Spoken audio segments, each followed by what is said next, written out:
Nah, kawan-kawan, soal tentang geometri bangun datar ya, dan terkait dalam hal ini adalah lingkaran. Terus di situ ada sebuah lingkaran, ada titik A yang koordinatnya adalah 1, A.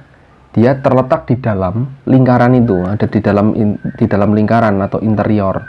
Persamaan lingkarannya adalah x kuadrat plus y-1 dikuadratkan sama dengan 5. Nah, nilai A yang mungkin untuk koordinat ini atau untuk ordinatnya lebih tepatnya di situ adalah berapa yang mungkin terjadi di sana. Nah, kawan-kawan, kita kembali lagi bahwa hubungan antara lingkaran dan titik-titik yang berada di koordinat suatu bidang datar itu ada 3, yaitu dia dilalui, di dalam, dan di luar. Jadi dalam kondisi ini yaitu di dalam, posisinya ada di tengah. Nek dilalui itu ketika kondisinya adalah lingkaran itu melalui suatu titik lingkaran tertentu, misalnya ini tak tandai biru, nah ini namanya dilalui. Atau di luar berarti ada di luar sana, itu ada di luar namanya. Ini di luar nih. Nah, oke. Kondisinya apa? Adalah ketika dilalui, ya sederhana aja. Berarti titik itu ketika kita substitusikan, koordinat itu kita substitusikan ke persamaan lingkarannya, dalam ini kan ada X sama Y kan. Kita substitusikan ke persamaan lingkarannya, itu akan mendapatkan nilai yang kurang dari, kalau dilalui ya, dilalui sama dengan, dilalui dulu. Berarti pas, kondisinya sama persis seperti persamaannya. Dengan tanda sama dengan, berarti dia ada di lingkarannya, pas di garisnya lingkaran. Kalau di dalam, ini ketika kita substitusikan, ini disubstitusikan titik-titiknya itu, koordinatnya kita substitusikan, ini akan menghasilkan nilai kurang dari si jari-jarinya. Jari-jarinya dalam hari ini adalah 5, jari-jari kuadrat ya, dalam ini jari-jari kuadratnya adalah 5, karena persamaan lingkaran, persamaan umumnya adalah bentuk umumnya x kuadrat plus y kuadrat sama dengan r kuadrat, berarti r kuadratnya dalam hal ini adalah 5. Jadi kita sebutkan nanti kurang dari 5 hasilnya. Kalau di luar itu lebih besar, nilainya lebih besar. Nah, sekarang kita mainkan. Cara paling enak adalah tinggal kita kita tentukan satu-satu, masukkan aja langsung satu-satu. Berarti dari pernyataan pertama, artinya titik itu kan nilainya adalah 1,0. Ketika kita substitusikan ke persamaannya, ini x-nya kita ganti 1, berarti jadi 1 kuadrat, y-nya kita ganti 0, berarti 0 min 1 dikuadratkan. Hasilnya berapa? Kita cek aja di situ. Berarti 1 kuadrat 1, min 1 dikuadratkan 1, ditambah nilainya 2. Nah, hasil 2 ini kan hasilnya kurang dari, ya nggak? Kurang dari 5. Kurang dari 5 dia. Berarti kondisi itu ketika titik 1,0 ini adalah berada di dalam lingkaran. Artinya A sama dengan 0 itu mungkin bisa terjadi. Itu pertanyaan 1 benar. Oke, kita cek yang kedua, berarti 1,1. Kita cek 1,1 berarti ada 1 kuadrat tambah y-nya kita ganti 1 kurang 1 dikuadratkan. Hasilnya adalah berapa? 1 kuadrat 1 ditambah 0 kuadratin 1. Hasilnya ini pun kurang dari 5. Berarti dia berada di dalam lingkaran. Oke, kita cek yang ketiga adalah 1,2. 1,2, x-nya kita ganti 1, y-nya kita ganti 2. 2 min 1 dikuadratkan. Ini pun sama hasilnya, berarti 1 kuadrat tambah 1 kuadrat, hasilnya 2. 1 tambah 1 ya, nilainya sama dengan 2, kurang dari 5. Oke, sip, berarti dia juga berada di dalam lingkaran. Kita cek yang keempat. Yang keempat berarti kita punya koordinatnya adalah 1,3, artinya di situ x-nya kita ganti 1, y-nya kita ganti 3. 3 min 1 dikuadratkan. Hasilnya berapa? 1 ditambah 2 kuadrat. Ini kan 2 ya, 2 kuadrat 4. 4 tambah 1, 5. Nah, ternyata tandanya adalah sama dengan jari-jarinya 5. Artinya, titik 4 ini adalah berada di lingkaran, dilaluinya. Lingkaran itu dilalui, bukan berada di dalam atau di luar, berarti dilaluinya, sehingga pernyataan keempat ini adalah salah. Oke, dari situ kita bisa tentukan bahwa pernyataan 1, pernyataan 2, dan pernyataan 3 yang benar. Pilihannya ada di A.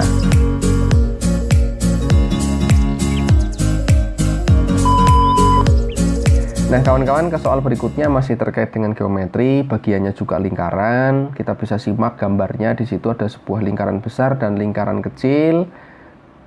Terus ada daerah yang berarsir di situ. Untuk mencari pertanyaannya ya, luas daerah yang diarsir berapa kan gitu ya. Artinya teman-teman langsung bisa menyimpulkan luas daerah arsirannya berapa itu dari gambar itu. Tentu kita harus mencari dulu luas lingkaran besar. Dari mencari luas arsirannya itu adalah luas lingkaran besar dikurangi luas lingkaran yang kecil. Kita harus tahu tuh seperti itu. Nah, luas lingkarannya besar berapa? Nah, luas lingkaran itu ada suatu perkalian antara pi dan jari-jarinya dikuadratkan. Kita misalkan jari-jari lingkaran besarnya adalah R besar, maka kita dapat pi kali R besar dikuadratkan. Lingkaran kecilnya berarti pi kali, kita misalkan juga jari-jari lingkaran kecilnya kita anggap R kecil ya, berarti R kecil dikuadratkan di sana. Nah, untuk mencari kelanjutannya kita butuh jari-jari besar lingkaran besarnya berapa panjangnya, jari-jari lingkaran kecilnya berapa besarnya, dengan informasi yang ada di sana, yaitu panjang PQ atau garis singgungnya di lingkaran kecil yaitu 28. Bisa atau tidak? Nah, sekarang kita mainkan dari gambarnya. Untuk mainkan gambarnya berarti kita punya panjang jari-jari lingkaran besarnya, kita anggap PO, ini adalah R nih teman-teman, ya kan? Nah, lalu jari-jari lingkaran kecilnya di mana? Ya, kita tarik aja ke sini. Kita tarik aja, memotong panjang atau memotong garis PQ, garis singgungnya. Nah, titik potongnya di sini pasti membentuk sudut siku-siku karena si PQ adalah garis singgung lingkaran. Berarti memotongnya itu siku-siku. Pertama itu. Dan kedua, panjang PQ ini pasti terbagi menjadi 2 sama panjang. Kita anggap titiknya anggap aja D gitu ya.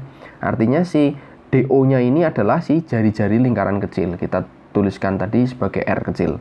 Lalu PD-nya artinya setengahnya tuh, setengahnya si 28 berarti 14. Nah, kita perhatikan ada sebuah segitiga siku-siku. Ya, siku-sikunya di D dan sisi miringnya adalah OP. Dengan panjang R besar, terus OD-nya adalah R kecil, PD-nya itu 14. Dengan teorema Pythagoras, maka kita bisa melihat bahwa sisi miring yang dikuadratkan, si R besar kuadrat kita kurangi dengan salah satu sisi yang bentuk sudut siku-sikunya, R kecil kuadrat, nilainya adalah 14 kuadrat.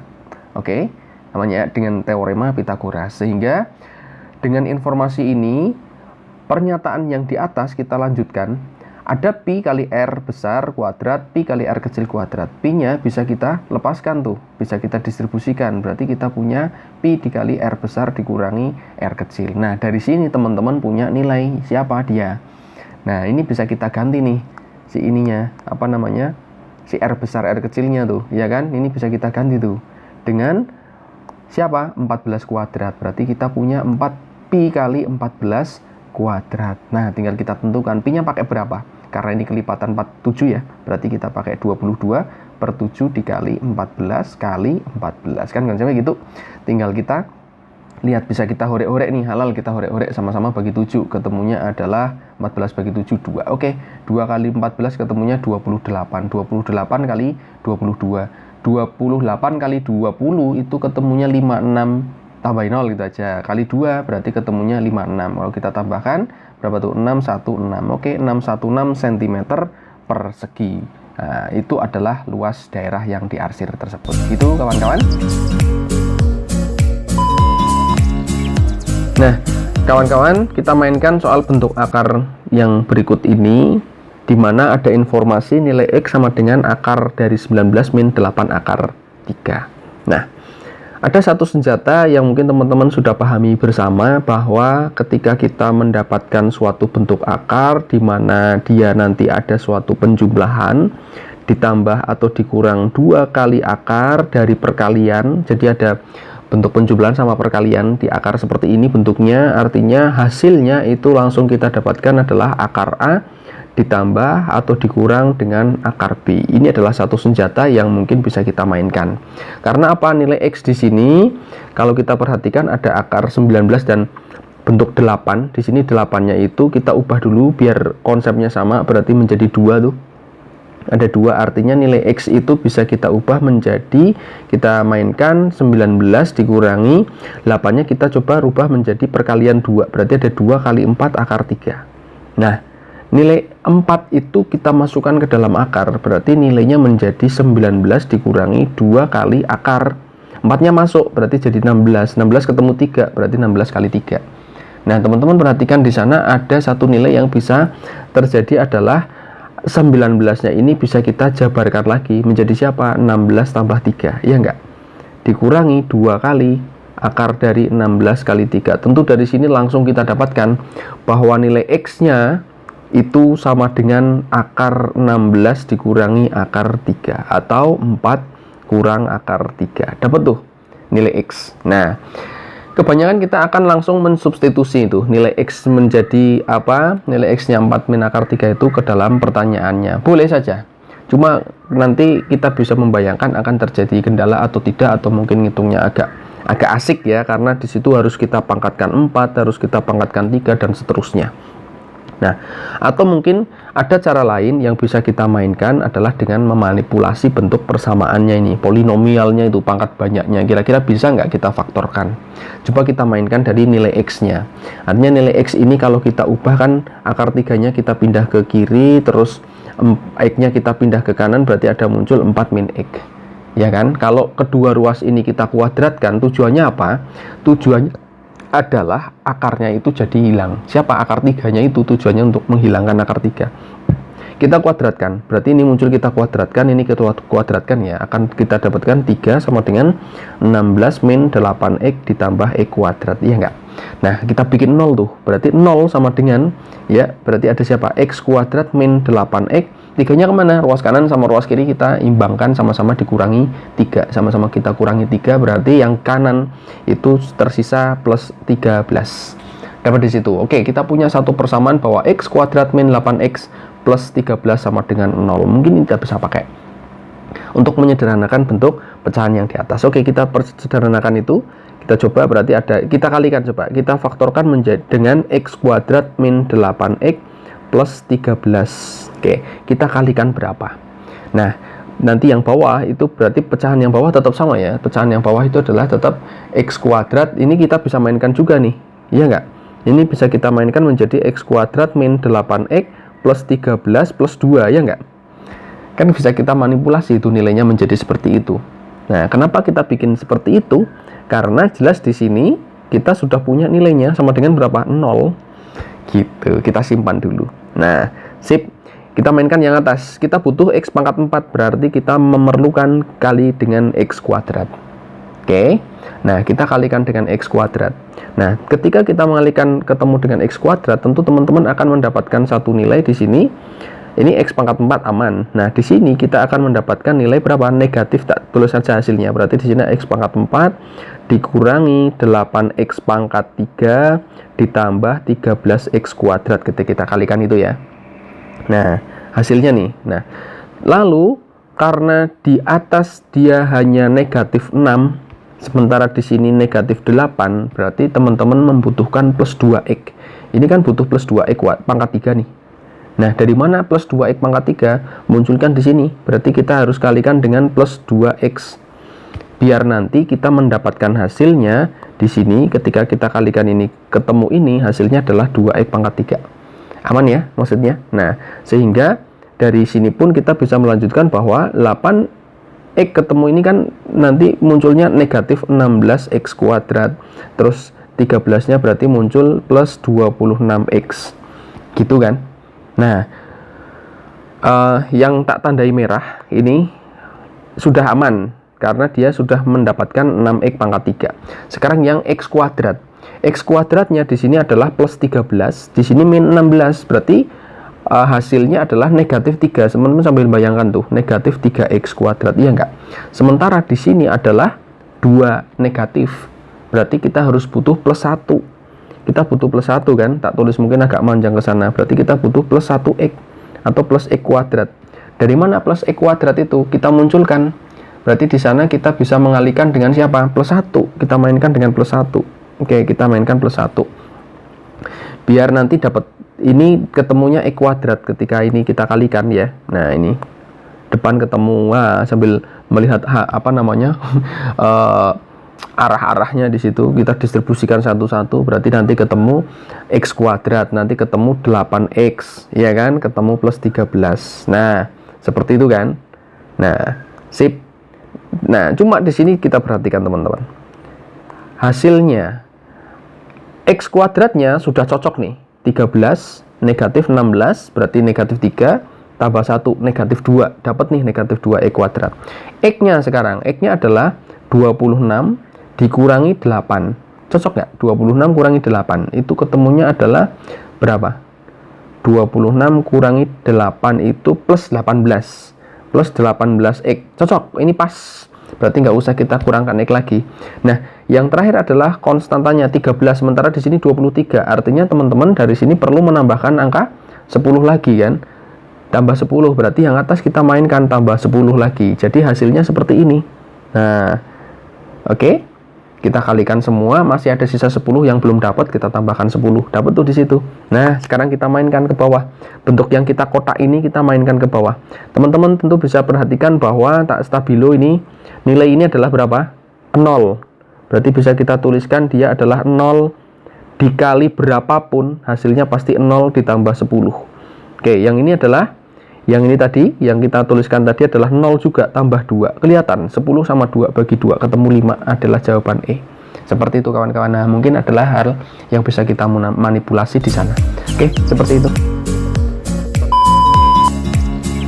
Nah, kawan-kawan, ke soal berikutnya tentang teori bilangan. Ini kalau kita lihat untuk mencari kebenaran dari pernyataan-pernyataan yang diberikan, mana saja yang benar, menyesuaikan ya, kita menyesuaikan soalnya. Kalau soalnya harus mencari satu-satu, carilah satu-satu. Kalau kita harus pakai strategi, misalnya harus mencari kebenaran dari pernyataan keempat dulu, biasanya gitu strateginya. Berarti 4 dulu, nanti lari ke 2, nanti lari setelah itu ke 3, ke 1, nggak masalah. Nah, dan itu kembali lagi ke bentuk soalnya seperti apa. Kalau kita lihat dari sini ada suatu bilangan asli n bersisa 3 jika dibagi 5 dan bersisa 2 jika dibagi 7. Sebenarnya ini bisa diselesaikan dengan mencari atau dengan menggunakan kalimat matematika. Cuman malah akan lebih mengasihkan dalam tanda kutip ya. Karena harus memainkan aljabar tertentu. Nah, kebetulan kan soalnya kita diberi suatu pilihan angka. Kita mainkan aja angkanya, misal kita sederhana aja. 33 nih, kita bagi 3. Ketemunya berapa? 10 kan? Masih sisa berapa? Sisanya, dibagi 5, Ini dibagi 5, bentar. Ini karena dibagi 5. Dibagi 5, berarti kalau kita bagi 5, itu ketemunya adalah 6. Biar 30, masih sisa 3, berarti plus 3 kan? Nah, ini sisanya nih, 3. Oke, cocok. Tapi ketika kita bagi 2, coba, bersisa 2, dibagi 7. Kita bagi 7, 33 dibagi 7, kan ketemunya berapa? 4 kan? Nah, 28. Sisanya berapa? Sisanya adalah, karena 28 berarti biar 33 masih ada sisa 5, ya nggak?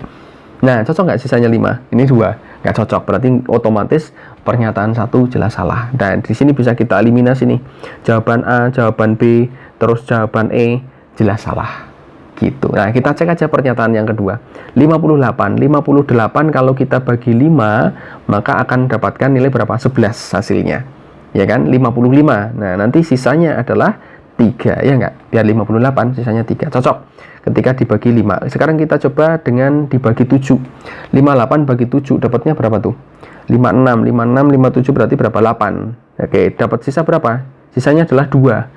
Ya enggak? Karena 8 kali 7 kan 56, tambah 2, 58. Benar, pernyataan kedua benar. Nah, sampai sini saja sudah cukup untuk membuktikan bahwa jawabannya adalah C. Artinya teman-teman tidak perlu membuktikan pernyataan keempat. Walaupun kalau dari soal ini kita buktikan yang pernyataan keempat pun tidak terlalu banyak dan tidak butuh waktu yang banyak juga. Kita bisa buktikan di situ. Barangkali nanti ketemu soal yang bentuknya lain yang harus panjang dibuktikan. Kalau sudah seperti ini, kita tidak perlu membuktikan pernyataan keempat lagi, sudah bisa ditentukan jawabannya. Gitu teman-teman. Oke kawan-kawan, ke soal tentang penalaran perbandingan. Kalau dalam hal ini berarti perbandingan berbalik nilai ya. Karena jelas kita bisa melihat bahwa ketika semakin banyak orang atau semakin cepat orang, maka pekerjaan itu akan semakin cepat selesai. Banyak orang semakin cepat selesai berarti waktunya semakin sedikit. Sebenarnya konsepnya di situ penalaran berbalik nilai. Berarti ada suatu perbandingan yang terbalik antara banyak pekerjaan dan waktunya di sana. Nah, cuma karena di sini ada 3 orang, artinya bisa kita mainkan dengan penalaran nih. Coba kita cek, suatu pekerjaan akan selesai dalam waktu 2 jam. Dikerjakan oleh ayah. Nah, selesai 4 jam dikerjakan oleh ibu.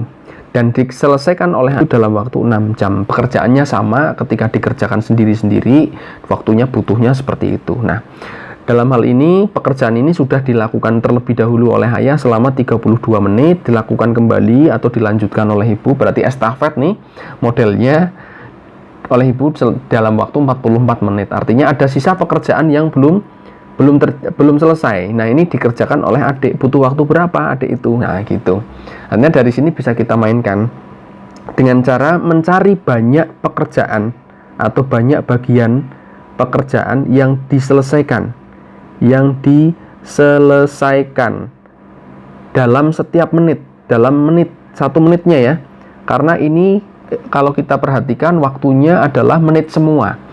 Nah, dalam satu menit oleh masing-masing orang nih, oleh setiap orangnya, oke, kita mainkan dari bapak dulu atau ayah dulu nih. Dari ayah dulu. Kita perhatikan, ayah mengerjakannya selesai dalam 2 jam atau dalam waktu 120 menit. Otomatis dalam 120 menit itu selesai nih. Artinya dalam 1 menit banyak pekerjaan, banyak bagian yang dikerjakan selesai, itu tinggal banyaknya berapa, tinggal balik aja. Berarti ada 1/120 bagian, ya enggak? 1/120 bagian. Karena menit pertama 1/120, menit kedua 1/120 dan seterusnya, ditambah sebanyak 120 menit akan ketemu satu, anggapannya gitu. Berarti ini kalau 120 menit kan, kalau kita kalikan nanti ketemunya satu pekerjaan tuh, satu bagian full. Nah, ini maka bagian pekerjaan dalam 1 menitnya. Nah, sekarang yang ibu, berarti hal yang sama. Berarti untuk ibu itu tinggal kita balik aja. Berarti ada 4 jam. 4 jam berarti di sini adalah kali 60 240 menit. Berarti 1/240 menit atau 1/120 bagian, 1/240 bagian. Sehingga dari sini untuk adik, nah, adik berarti di sini 6 jam. 6 jam kali 60 berarti 360. Artinya bagian yang terselesaikan dalam setiap menitnya adalah 1/360 bagian. Kita lihat di sini mereka sudah bekerja masing-masing berapa waktunya. Untuk ayah itu sudah bekerja selama berapa? 32 ya. 32 menit nih. 32 menit. Maka kita akan mendapatkan bagian yang terselesaikan itu ada berapa tuh? Oke, kita mainkan berarti ada 32, tak main ini aja, 32/120 langsung aja mainkan gitu. Nah, sekarang yang ibu adalah 44 menit. Berarti kita punya adalah 44, tak bikin 120 ya. Berarti ini tak horek-horek bagi 2. Ini adalah 22/120 bagian. Nah, dari 2 orang ini, ayah dan ibu, ini sudah dapat menyelesaikan berapa bagian? Kita jumlah aja. Berarti di situ adalah berapa tuh? Penyebutnya udah sama, 120. Berarti adalah 54/120 bagian. Sehingga masih ada sisa. Sisanya berapa? Kita kurangkan, sisanya berarti ada 120/120, satu bagian itu dikurangi 54/120. Dapat berapa tuh? 6, masih sisa 11, berarti 66 ya. 66/120 bagian. Ini adalah bagian yang belum terselesaikan dan akan diselesaikan oleh adik. Nah, berapa waktu yang dibutuhkan? Berarti waktu yang dibutuhkan itu adalah banyak bagian itu dibagi kemampuannya itu. Berarti 166/120 itu kita bagi 360, berarti kita kalikan aja 360 gitu. Ini tak horek-horek masing-masing dibagi. Ini satu per ya, per 1 maksudnya dibalik dari sininya. Nah, berarti tinggal kita mainkan ketemu 3 kali 66 198 menit. Nah, ini waktu yang dibutuhkan oleh adik untuk melanjutkan pekerjaan agar sampai selesai gitu kawan-kawan. Nah, kawan-kawan, ketika kita bermain soal atau bermain dengan persamaan kuadrat, ada suatu bentuk persamaan kuadrat, dia pasti punya 2 akar. Entah itu nanti akar-akarnya real berbeda, real sama, atau imajiner. Nah, dari sini ada suatu persamaan kuadrat, bentuknya 2x kuadrat plus c min 2015x plus 168 sama dengan 0. Dan salah satu akarnya, ini kalau kata kuncinya ya, salah satu akarnya itu adalah prima. Jadi akan akar-akarnya misal adalah x1 dan x2 nih. Kita misalkan bahwa x1-nya ini adalah bilangan prima. Oke, patokannya di situ. Nah, maka nilai terbesar untuk C yang mungkin adalah berapa? Nilai C yang di sini terbesarnya itu berapa? Kita mainkan. Nah, ketika kita misalkan tadi akar-akarnya adalah X1 dan X2, maka kita bisa mencari jumlah dari akar-akarnya, ya kan? X1 plus X2-nya berapa? Adalah negatif B per A. Oke, dalam bentuk umumnya berarti negatif B per A. Artinya ada negatif dari C min 2015 dibagi 2. A-nya ketemu 2 kan di situ. Nah, atau mungkin teman-teman bisa langsung tuliskan di situ menjadi dibalik aja 2015-nya positif, C-nya adalah negatif karena ketemu min. Nah, di situ bagi 2. Ini jadi patokan. Kita simpan dulu kalimat itu. Nah, lalu X1 kali X2 perkaliannya adalah C per A. Oke. C-nya dalam hal ini berarti 168 ya, bukan C yang ini. Nah, C dari bentuk umumnya berarti adalah konstanta per koefisiennya si X kuadrat. Berarti ada 168 dibagi 2. Ketemunya adalah berapa tuh? 84. 84 ya, bener ya? Oke, siap, 84. Nah, kita lihat X1 kali X2.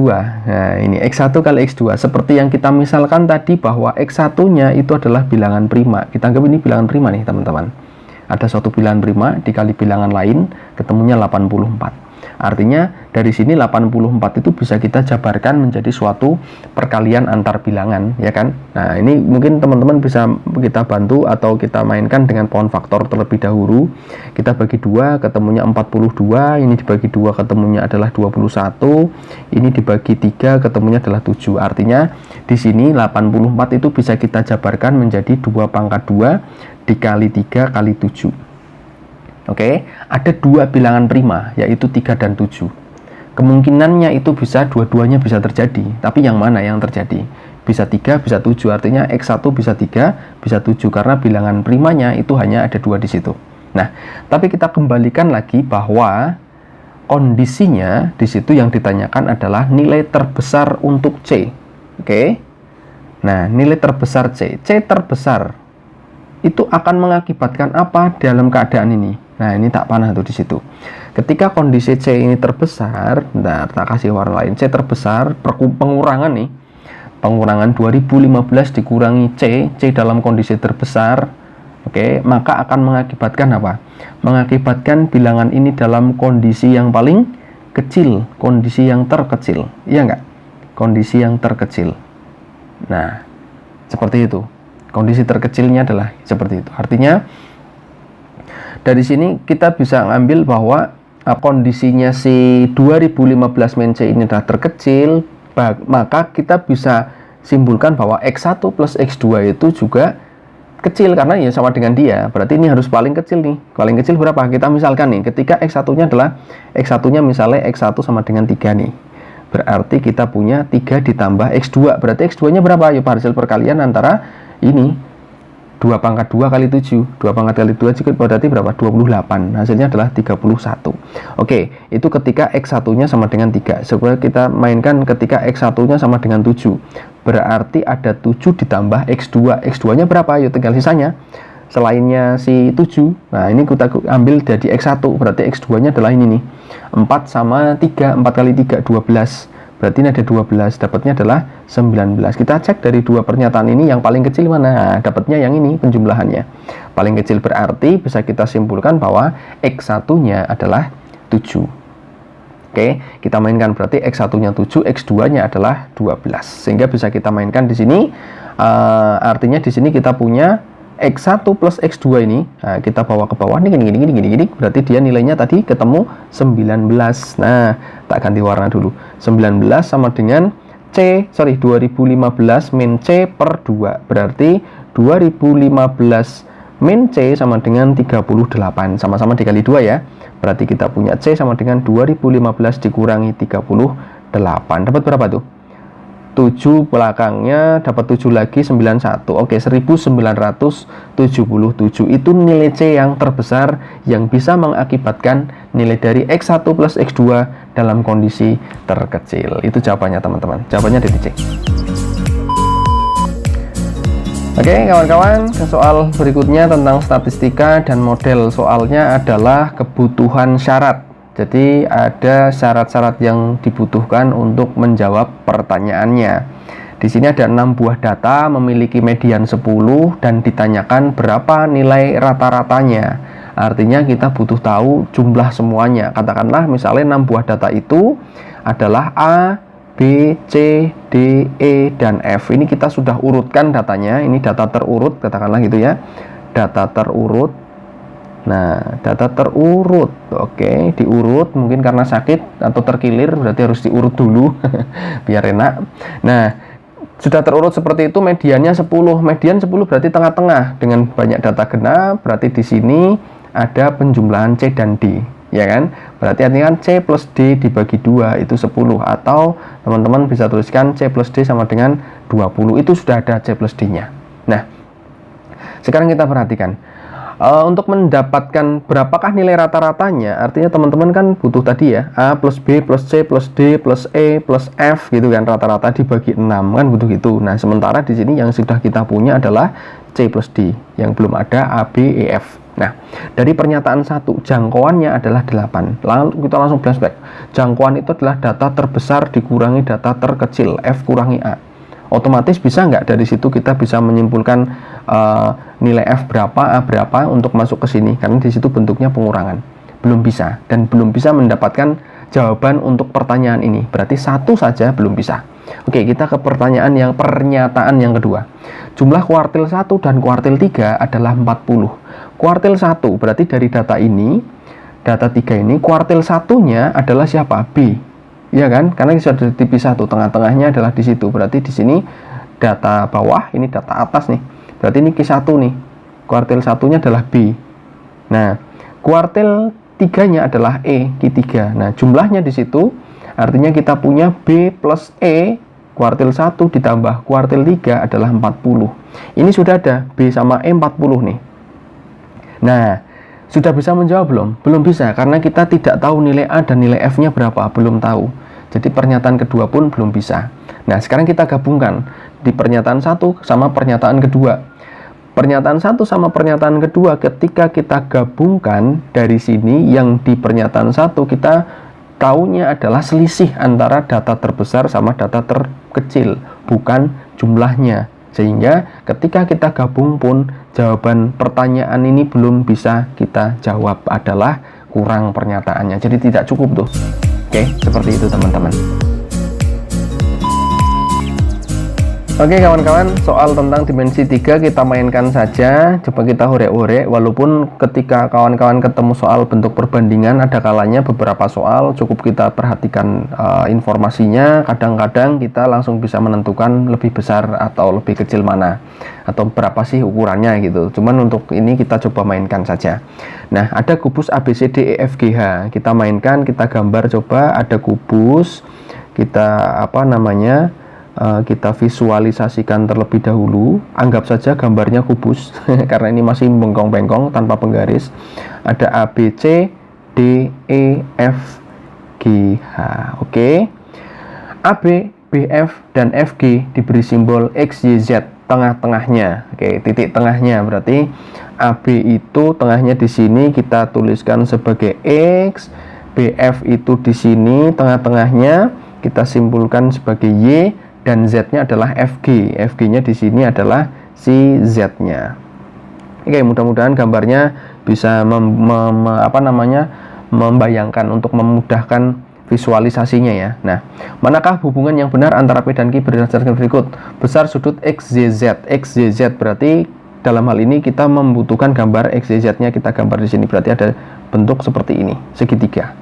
Oke, ada segitiga X, Y, Z nanti ke sana. Nah, ini Z-nya ya. Nah, besar sudut X, Y, Z berarti di sininya nih, Y-nya nih. Nah, oke, berarti di situ ya. Nah, untuk mendapatkan besar sudutnya di situ, kita bisa memisalkan karena ini kubus ya. Anggap aja panjangnya tertentu lah, misal yang paling enak, misalnya panjang 2, kita anggap panjang sisinya kubusnya adalah 2. Berarti bisa kita simpulkan di sini 1 panjangnya, ini juga 1, si BY 1, terus si siapa namanya, ini siapa tadi, A, B, C, D, E, F, G, F, ini F ya, ini F, ini FZ. Nah, ini F tak teruskan, berarti FZ-nya juga 1. Artinya kita bisa lihat bahwa masing-masing kita cari dulu nih untuk mendapatkan sudut itu. Nanti pakai aturan apa tuh? Aturan cos. Aturan cos bisa.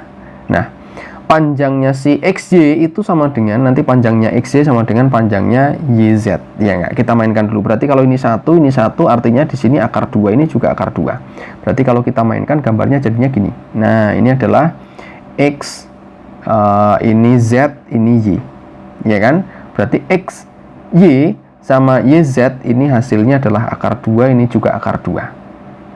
Oke, sekarang cari nilai atau panjang dari XZ-nya berapa. XZ bisa kita mainkan, kita coba pakai warna lain, pakai warna merah misalnya. Berarti di sini kita bisa lihat tuh XZ, XZ sama ini kita tarik ke sini aja, seret, tarik garis lurus tengah ke sana, motong ini ke sini, set. Oke. Nah, berarti panjangnya si XZ itu bisa kita lihat dari segitiga. Misalnya ini tak ambil adalah P katakanlah, berarti ada segitiga XP. Nah, ini tak ambil di sini, berarti ada segitiga XP Z. Nah, XP ini, nah yang warna merah dia adalah akar 2, ya enggak? Karena ini 1 1. Kita misalkan tadi 1 1. Terus si PZ-nya adalah 2 karena sama dengan panjang sisinya. Ini siku-siku di sini, teman-teman. Sehingga XZ-nya berapa? Ya tinggal dikuadratkan pakai teorema Pythagoras tadi. Kita main teorema Pythagoras berarti berapa? Akar 6 ya. Ini kita kuadratkan ketemu 2, ini dikuadratkan ketemu 4, berarti akar 6. Oke, berarti di sini adalah akar 6. Sehingga untuk mencari besar sudutnya si XYZ, nah ini kita pakai aturan cos Y ya, berarti cosnya Y ini. Cosnya berapa? Berarti adalah akar 2 dikuadratkan ditambah akar 2 dikuadratkan, ya kan? Sisi yang membentuk sudutnya dia dikurangi panjang sisi yang ada di depannya. Gampangannya gitu, untuk menghafalin aturan cos. Sisi yang membentuk sudut tambah sisi yang ada di depannya itu untuk dikurangi 2 kali sisi tadi, akar 2 kali akar 2 yang membentuk sudutnya tadi. Nah, kita mainkan di situ. Berarti ada berapa tuh? 4 kurangi 6 ya. Ini adalah 2 tambah 2 kurangi 6. 4 kurangi 6 adalah 2, negatif. Yang bawah adalah berapa tuh? Ini 2, berarti 2-nya akarnya hilang, ketemu 4. Nah, berarti ketemu negatif setengah. Negatif setengah, teman-teman. Nah, negatif setengah cosnya negatif setengah otomatis ada di kuadran berapa? Cos negatif kuadran 2. Kuadran 2 lebih dari 90. Kita perhatikan ini 45. Otomatis jelas ini ada di KW2 soalnya, kuadran 2. Gitu. Atau mungkin teman-teman bisa tuliskan berarti ini cos berapa? 120. Berarti Y adalah 120 derajat lebih tepatnya. Oke, tanpa melihat pun, oh ini di kuadran 2, otomatis negatif. Nah, lebih besar tuh 120. Berarti otomatis nilai Q itu lebih besar daripada P. Gitu, teman-teman.